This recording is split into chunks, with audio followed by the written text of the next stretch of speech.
നിങ്ങളൊരു സിനിമാ പ്രേമിയാണെങ്കിൽ നിങ്ങൾ തീർച്ചയായും കണ്ടിരിക്കേണ്ട മലയാളത്തിലെ അൺറേറ്റഡ് സിനിമകൾ. അതിലാദ്യം വരുന്നത് കാണാതായ പെൺകുട്ടി. 1985 KN ശശിധരൻ സംവിധാനം ചെയ്ത് മമ്മൂട്ടി, ഭരത് ഗോപി എന്നിവർ അഭിനയിച്ച വളരെ മികച്ചൊരു ഇൻവെസ്റ്റിഗേഷൻ ത്രില്ലർ മൂവിയാണ് കാണാതായ പെൺകുട്ടി. ലിസ്റ്റിൽ രണ്ടാമത് വരുന്നത് 1000 കണ്ണുകൾ എന്ന് പറഞ്ഞ സിനിമയാണ്. 1986 ജോഷി സംവിധാനം ചെയ്ത് മമ്മൂട്ടി, ശോഭന കൂട്ടുകെട്ടിൽ പുറത്തിറങ്ങിയ 1000 കണ്ണുകൾ എന്ന് പറഞ്ഞ സിനിമ മറ്റൊരു ത്രില്ലർ മൂവിയാണ്. മൂന്നാമതായി വരുന്നത് കരിയിലെ കാറ്റുപോലെ. 1986 പത്മരാജൻ സംവിധാനം ചെയ്ത് മമ്മൂട്ടി, മോഹൻലാൽ കൂട്ടുകെട്ടിൽ പിറന്ന വളരെ മനോഹരമായ ചിത്രം. ലിസ്റ്റിൽ നാലാമത് വരുന്നത് ചരിത്രം എന്ന് പറഞ്ഞ സിനിമയാണ്. 1989 GS വിജയൻ സംവിധാനം ചെയ്ത് മമ്മൂട്ടി, റഹ്മാൻ കൂട്ടുകെട്ടിൽ പിറന്ന ചരിത്രം. അഞ്ചാമതായി വരുന്നത് ഉത്തരമാണ്.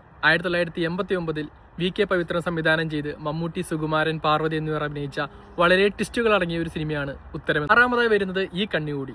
1990 GS വിജയൻ സംവിധാനം ചെയ്ത് ജഗദീഷ്, സായികുമാർ തിലകൻ എന്നിവർ കേന്ദ്ര കഥാപാത്രത്തെ അവതരിപ്പിച്ച ഈ കണ്ണികൂടി. ഏഴാമതായി വരുന്നത് 1990 മോഹൻലാൽ പോലീസ് ക്യാരക്ടറിൽ തിളങ്ങിയ മുഖം എന്ന് പറയുന്ന സിനിമയാണ്. മോഹനാണ് ഈ സിനിമ സംവിധാനം ചെയ്തിരിക്കുന്നത്. 1990 തന്നെ ജോഷി സംവിധാനം ചെയ്ത് മമ്മൂട്ടി പോലീസ് വേഷത്തിലെത്തിയ സിനിമയാണ് ഈ തണുത്ത വെളുപ്പാങ്കാലത്ത്. നമ്മുടെ ലിസ്റ്റിൽ 8ാമതായി വരുന്നതും ഈ സിനിമ തന്നെയാണ്. ലിസ്റ്റിൽ 9ാമതായി വരുന്നത് അന്താക്ഷരിയാണ്. 2022 വിപിൻദാസ് സംവിധാനം ചെയ്ത ഈ ചിത്രത്തിൽ സൈജു കുറുപ്പും സന്ദീപ് പ്രദീപും കേന്ദ്ര കഥാപാത്രത്തെ അവതരിപ്പിക്കുന്നു. സ്റ്റിൽ അവസാനം വരുന്നത് ഗോളമാണ്. 2024 സംജത് സംവിധാനം ചെയ്ത് സിദ്ദിഖ്, ദിലീഷ് പോത്തൻ, രഞ്ജിത്ത് സഞ്ജീവ് എന്നിവർ അഭിനയിച്ച ഗോളം വളരെ മികച്ചൊരു ഇൻവെസ്റ്റിഗേഷൻ ത്രില്ലർ മൂവിയാണ്. ഞാൻ കണ്ടതിൽ നിന്നും മലയാളത്തിലെ അൺറേറ്റഡ് ആയിട്ടുള്ള 10 സിനിമകളാണ് ഞാൻ നിങ്ങളുമായി ഷെയർ ചെയ്തിരിക്കുന്നത്.